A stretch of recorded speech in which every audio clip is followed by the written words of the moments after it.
সাত দফা দাবিতে ঐতিহাসিক সোহরাওয়ার্দী উদ্যানে দুপুরে জামায়াতে ইসলামীর জাতীয় সমাবেশ, নেতাকর্মীর ঢল। জুলাই পদযাত্রায় পর্যটন নগরী কক্সবাজারে এনসিপির কেন্দ্রীয় নেতারা পথসভা ঘিরে নেওয়া হয়েছে বাড়তি নিরাপত্তা। গোপালগঞ্জে 14 ঘন্টার জন্য শিথিল করা হয়েছে কারফিউ, স্বাভাবিক হতে শুরু করেছে জনজীবন, আতঙ্ক কাটেনি স্থানীয়দের। এবং নন্দিত কথা সাহিত্যিক হুমায়ুন আহমেদের 13তম মৃত্যুবার্ষিকী আজ, নুহাশপল্লীতে ভক্তদের নানা আয়োজন।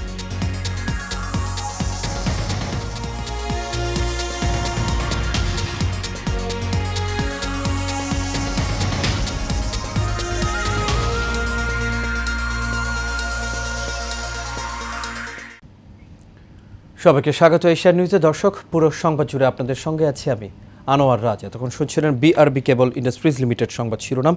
এবার চলে যাচ্ছি পুরো খবরে।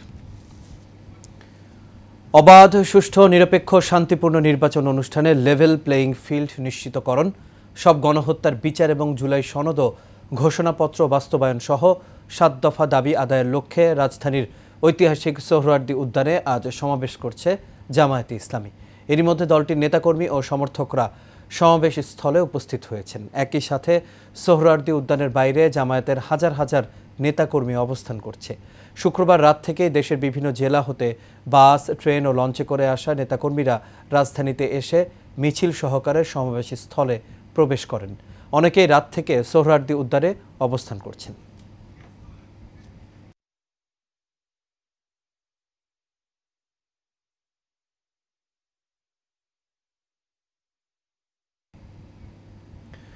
দর্শক, জামায়াতে ইসলামীর জাতীয় সমাবেশের আরো খবর জানাতে এই মুহূর্তে সরাসরি যুক্ত হচ্ছেন সহকর্মী বাতেন বিপ্লব।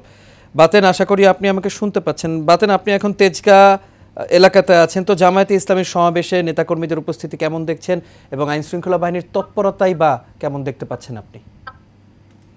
একেবারে খন্ড খন্ড বিচ্ছিন্ন কিন্তু এখানে যাচ্ছে এবং রাস্তার চারপাশে যে গণপরিবহনগুলো আপনি দেখতে পাচ্ছেন ক্যামেরার চোখে, সেগুলো কিন্তু দূর দূরান্ত থেকে, অর্থাৎ বাংলাদেশের বিভিন্ন জেলা পর্যায় থেকে জামাতের নেতা কর্মীরা রাত ভর যাদের পরিবহন এখানে এসছে তারাই কিন্তু এখনো সেখানে অবস্থান নিয়েছে এবং সেই গাড়িগুলো এখানে রেখে তারা হেঁটে যাচ্ছেন। আমরা দেখতে পাচ্ছি নারায়ে তাকবীর, আল্লাহু আকবার স্লোগান দিয়ে তারা কিন্তু এখান থেকে হেঁটে হেঁটে যাচ্ছেন এবং সেই সমাবেশ সফল করতে আমরা জানি যে গত রাত, অর্থাৎ এই শনিবার ভোর রাত থেকে কানে কানে পরিপূর্ণ হওয়ার খবর পেয়েছি আমরা।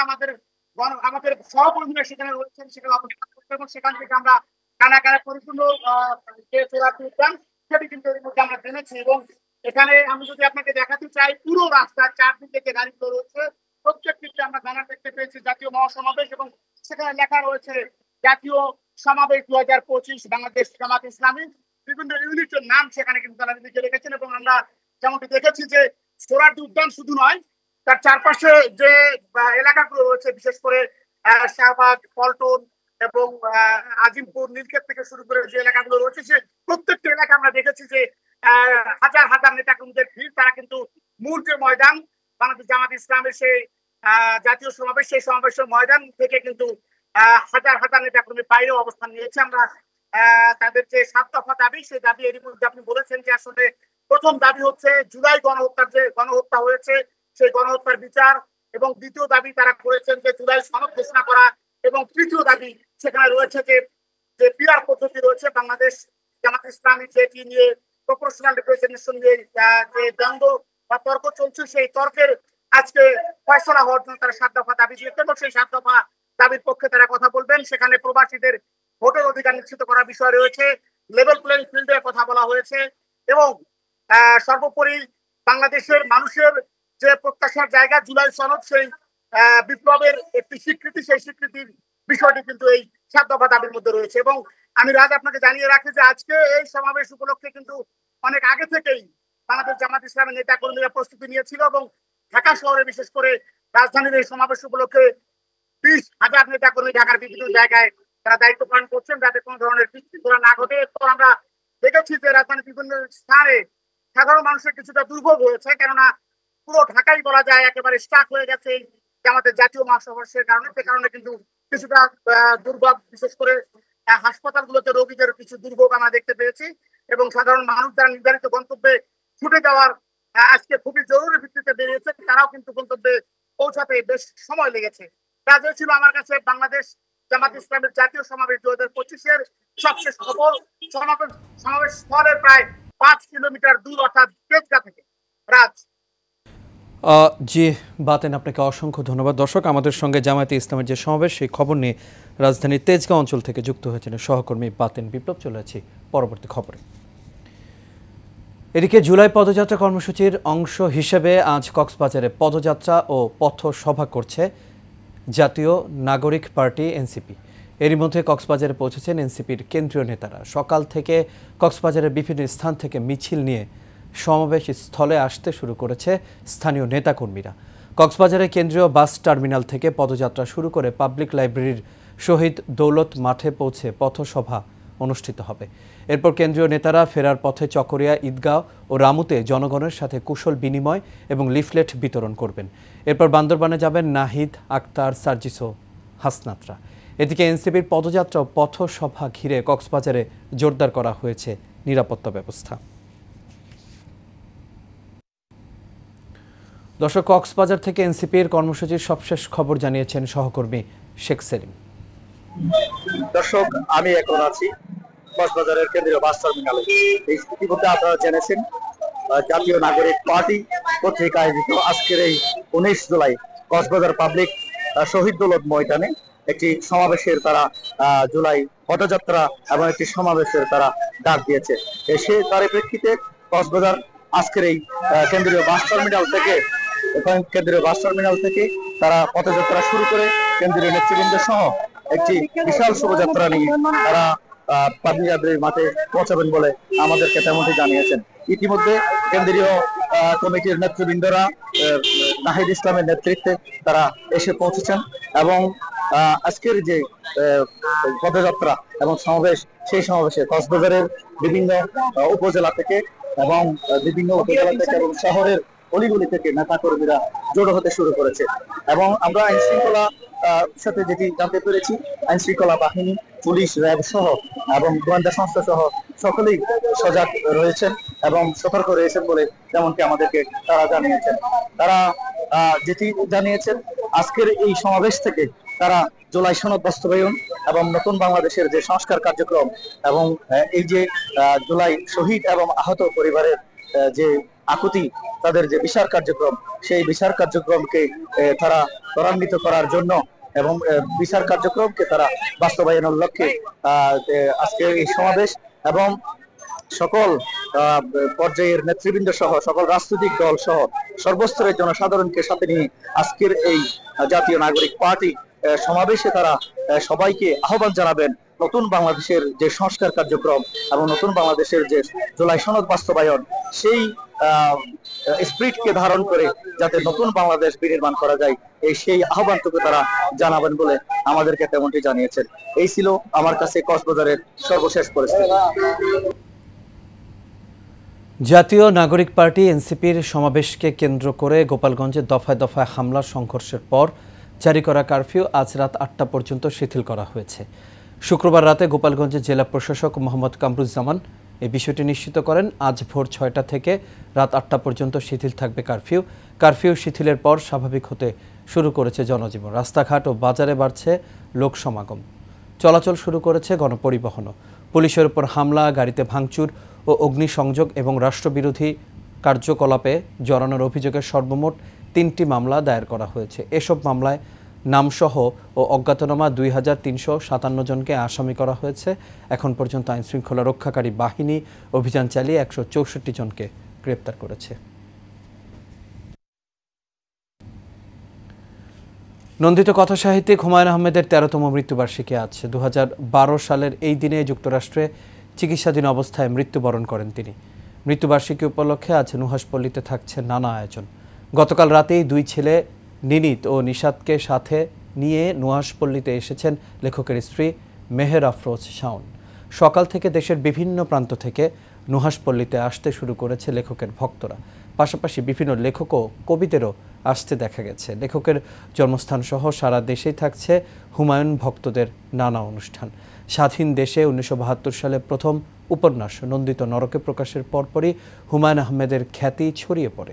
স্বীকৃতিস্বরূপ তিনি 21 পদক লাভ করেন। এছাড়া তিনি বাংলা একাডেমি পুরস্কার, হুমায়ুন কাদির স্মৃতি পুরস্কার, লেখক শিবির পুরস্কার, জাতীয় চলচ্চিত্র পুরস্কার, বাদশাহ পুরস্কার লাভ করেন।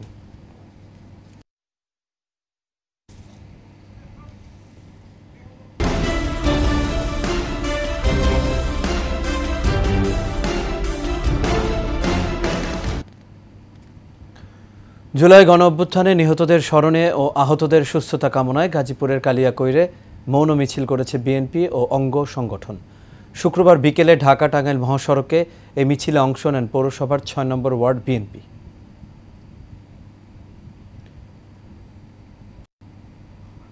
এ সময় উপস্থিত ছিলেন পৌর বিএনপির সাবেক যুগ্ম সম্পাদক মোয়াজ্জেম হোসেন, বিএনপি নেতা রফিকুল ইসলাম, জসিমউদ্দিন, জামাল হোসেন সহ স্থানীয় নেতারা।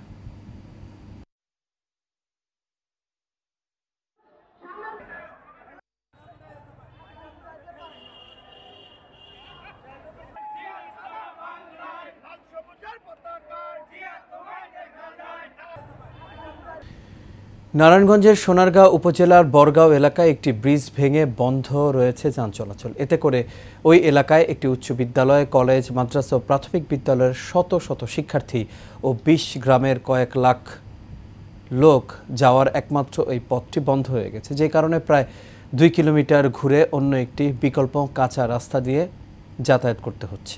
পনির ভূঁইয়ার রিপোর্ট জানাচ্ছেন সোয়েব সাত্তার লিজন। কাদামাটি পেরিয়ে শিক্ষা প্রতিষ্ঠানে যেতে হচ্ছে শিক্ষার্থীদের। এজন্য সময়মতো শিক্ষা প্রতিষ্ঠানে পৌঁছাতে না পেরে পড়ালেখায় বড় ধরনের ক্ষতি হচ্ছে তাদের। শুধু শিক্ষার্থী নয়, ২০ গ্রামের কয়েক লাখ লোকের আসা যাওয়া এখন এই পথে। এলাকাবাসী জানান, উপজেলার সাদিপুর ইউনিয়ন বরগাঁও এলাকার হিজলতলা বাজারের পাশের ৩০-৪০ বছরের পুরনো একটি ব্রিজ ভেঙে যান চলাচলের অনুপযোগী হয়ে পড়ায় দুর্ভোগে পড়েছেন তারা। ব্রিজটা ভাঙার কারণে ৫ নং ওয়ার্ড এবং ৪ নং ওয়ার্ডের যারা কর্মজীবী মানুষ তাদের অনেক সমস্যা হচ্ছে। ব্রিজের মাথাটা ভাঙা, আমাদের অনেক ভোগান্তি হচ্ছে। আমরা যাইতে পারি না, গাড়িগুলো চলতে না, অসুখ করে যেতেই না। এই জন্য আমরা চাই যাতে ব্রিজটা সুন্দরভাবে ঠিক হয়ে যাক। এই ব্রিজটা অতি তাড়াতাড়ি মেরামত করার জন্য আমি সংশ্লিষ্ট যারা কর্তৃপক্ষ আছে তাদেরকে অনুরোধ করছি। স্থানীয় বিএনপি নেতা সহ সচেতন মহল বলছেন, দীর্ঘদিন ধরেই এই সমস্যায় ভুগছেন তারা, কিন্তু সংশ্লিষ্টরা কোনো পদক্ষেপই নিচ্ছেন না। ব্রিজটি ভেঙে যাওয়ায় এখানে স্থানীয় দবিরুদ্দিন ভূঁইয়া উচ্চ বিদ্যালয়, স্থানীয় প্রাইমারি স্কুল, স্থানীয় মাদ্রাসা, ছাত্রছাত্রীদের যাতায়াতের বিঘ্ন ঘটতেছে। স্কুলের সাথে ছেলে মেয়েদের যথাসময়ে আগমন এবং প্রস্থানের ক্ষেত্রে যাতায়াতের সুবিধার জন্য, এলাকাবাসীর সুবিধার জন্য এই ব্রিজটি আশু সংস্কারের জরুরি ভিত্তিতে সংস্কারের আবেদন জানাচ্ছি। এদিকে উপজেলা প্রকৌশলী বলেন, বিষয়টি অবগত হয়ে সঙ্গে সঙ্গে সহকারী প্রকৌশলীদের সরজমিনে পাঠানো হয়েছে। দ্রুতই সমস্যার সমাধান হবে। 18টা শর্ট ব্রিজ আন্ডার 100 মিটার প্রজেক্টে আমরা পাঠিয়েছি। আশা করতেছি যে কর্তৃপক্ষ এটার ব্যবস্থা নেবেন। স্থানীয়ভাবে আমরা দেখি এটাকে জরুরি মেরামত করা যায় যাতে জনদুর্ভোগ না হয়, সে ব্যাপারে আমরা সচেষ্ট থাকবো। আশ্বাস নয়, দ্রুত ব্রিজ নির্মাণের উদ্যোগ গ্রহণের দাবি এলাকাবাসীর। সোয়েব সাত্তার লিজন, এশিয়ান টেলিভিশন। আর এর সাথে শেষ করবে এশিয়ান নিউজ। তবে যাবার আগে বিআরবি কেবল ইন্ডাস্ট্রিজ লিমিটেড সংবাদ শিরোনামগুলো দেখে নেব দর্শক আরও একটা।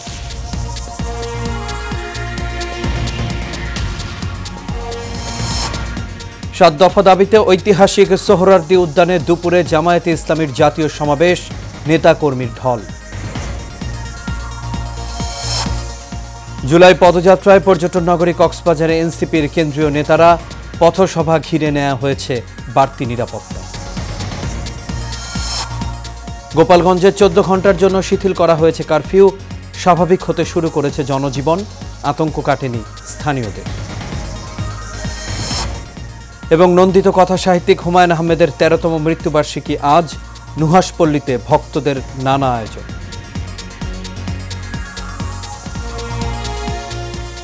দর্শক, এই ছিল আমাদের এখনকার আয়োজন। আমাদের পরবর্তী সংবাদ দেখার আমন্ত্রণ রইল। এতক্ষণ সাথে থাকার জন্য সবাইকে ধন্যবাদ।